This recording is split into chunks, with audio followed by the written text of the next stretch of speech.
Jurrien Timber finally returned to action after his long injury stint out, playing for the Arsenal under-21 side against Blackburn Rovers yesterday. Now, obviously it's against a low opposition of players. Timber played brilliantly and in his 45 minutes actually scored a wonder goal in the 8th minute of the game and showed so much encouragement throughout it. But why did this game show what we were missing from Timber all season and how that can help Arsenal next year? Well, let's get into it. Now, I actually watched this game because I wanted to see Jurrien Timber's return, and I actually was a bit upset because he was so good and it's definitely something we've missed all season. Not only did he score an absolute worldie on his right foot, cutting inside and bending it into the top corner off the post, he was influential in the whole game and really helps the winger, I thought, specifically down that side. First of all, defensively he was very solid. When Arsenal's team had the sustained possession, he actually moved more into a centre-back role with players moving around and going upfield. Mostly the two centre-backs would come over and cross the other's path, while one of the other full-backs would even invert or go forward, allowing Timber to be in centre-back and make his good long passing and be very influential on the game from deep. He was also trying to make long passes from these positions, trying to get the winger through, and you could definitely see there was a progression to the left winger a lot more in this game than Arsenal's main team have had, and this was probably what they need. In attack, he also helped a lot. He overlapped, he underlapped, he was always there waiting for the ball. He has a brilliant cross on him and did a lot what Ben White likes to do on the right side, helping Saka and Odegaard, but always keeping his distance to make sure that the gap isn't too close to each other so the other team can close all of them together, an issue we've had with Odegaard on that side for a while. He also continued to make runs picking up the ball in the left back spot. He'd pass it off into the middle with Ethan the one area usually, and they had great communication. Ethan would have the ball and keep it, having a few players around him, and Timber would even help him or overlap and run forward, being their attacking outlet as well. And because he is so technically good, Timber can definitely do loads of different roles in the game. There was so many times where he'd even come deeper and play a bit in that inverted role, and he'd actually just shift the ball out to the winger, the left side or the right side, not worrying about what foot he uses because he's equally as good on both of them. He has a brilliant pass selection and could often make the team go up really quickly with just one pass or one brilliant movement carrying the ball. And because he isn't afraid to move into different positions, go forward, even come back, I think it helps the team overall. Obviously it's just an academy game, but I think this can help the main team a lot, where you get people like Martinelli coming deeper and Timber's being the one that goes forward, and there was much more fluid positions on the left side, sort of emulating the right side for Arsenal's main team, where we have all these players that move into different positions. Even though it's not necessarily worked all the time, I think that's mostly because it's so predictable we're going to do it that way. But if you have this triangles and this communication down the left side as well, I think it's very important. And Timber is a brilliant defender. He could even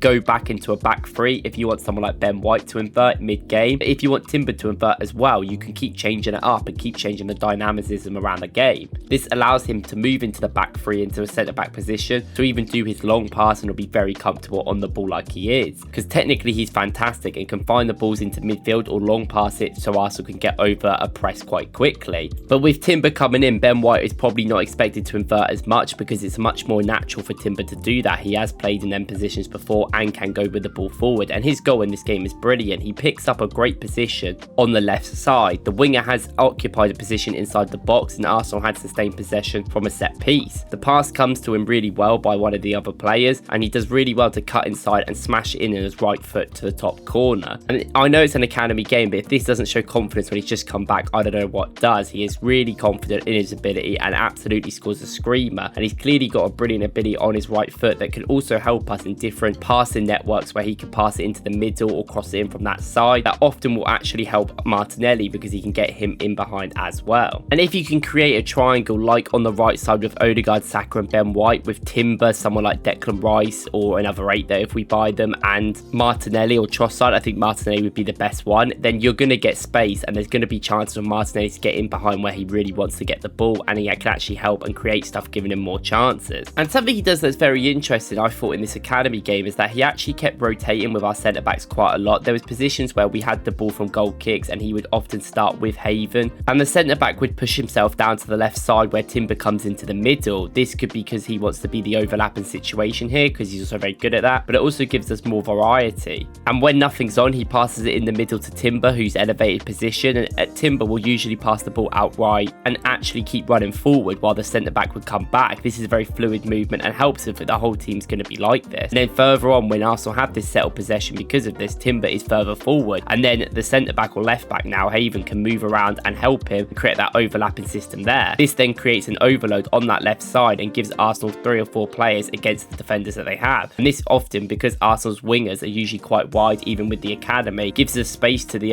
left winger in this game, where he had a lot of space to keep running in behind. And as long as you can create this and emulate this when he comes into the first team, probably next season, now Timber and Gabriel could do this perfectly. They could do their little movements inside, and Gabriel could always overlap him on the left side as well. Obviously, you don't want it to do permanently because you don't want Gabriel to be in this position. Gabriel is very comfortable at bringing the ball forward and passing it and being very high up the pitch. This would often ping teams back in, like Arsenal want to do, especially pushing them into a low block, so Arsenal can get a lot of their players going forward. And of course, when you play against Premier League teams, they'll probably have 3 or 4 more defenders there and probably be a lot more secure, but it gives us many options, because if we quickly switch out to the right side, which Timber in this game showed he can do and is very comfortable at doing, then we can go attack quickly down that side, add a lot more dynamicism and be a lot more quicker on the ball, like we were last season when we had that with Saka, being able to switch the ball even going down the right or left side and giving Martinelli many chances. And we know that Timber can be very hard in the challenge, and there's a bit of worry because you pick up a big injury, you might not be wanting to, but he didn't seem very scared in this game. He seemed very physical and wanted to go with the challenges in. And I think it does help that he has been training for the first team now around 1 month or 2 months, about 6 weeks I think, and this helps you with the physicality and being able to be match ready. I think eventually we will get to the point where Timber can play even at the end of this season. It might not matter when it gets to that, but it'd be good to see if Timber can come in and invert and help our team a lot more. And it is frustrating because I saw this game with Timber and I just saw how good it would have made our left side so much, so we weren't so reliant on the right, and I think it would have made a lot of our players a lot better, seeing Arteta's vision a lot more when he tried to play people like Partey and right back, and also help the progression that way, so you could get a double pivot and create a lot of good passes in there. But we can't think about if, whats and maybes, and that's what happened at the end of the day. And hopefully next season this won't happen again, and we can have someone like Timber, because I think him and Declan Rice were the most influential players that we signed. Havertz has been covering in positions we wouldn't want him to because of these injuries, and that's why I'm not necessarily too adamant on this season being be or end all. And it is unfortunate that we've gone so far and we're probably going to be let down, but there's definitely still a chance still, and we've got a great game, a big game tonight against Chelsea, and a big game on the weekend against Tottenham, which could be make or break. But with how the team is performing and how the team will probably perform next year and getting better and better, I actually think it could be a good thing to get more and more experience, and I think only if we're only going to get better. And I think next year could be the full end of Arsenal's project being right at the top of the game. But obviously we've got to see a lot of things, and hopefully we don't get any more injuries, because I think Timber's injury is very detrimental to Arsenal this season. Do you think Timber would have made a massive impact on this team, and how did you think his performance in this academy game was, and were you impressed or worried about some of the things that he did? And do you think he could probably play for the rest of the season, or do you think it will probably be safe to next year and we probably won't see him again? Let me know down in the comments. Thank you guys for watching. If you enjoyed this video, please go and watch my video earlier where I talk about Thomas Partey starting tonight. If not, I'll see you in the next one, and come on you Gunners for tonight.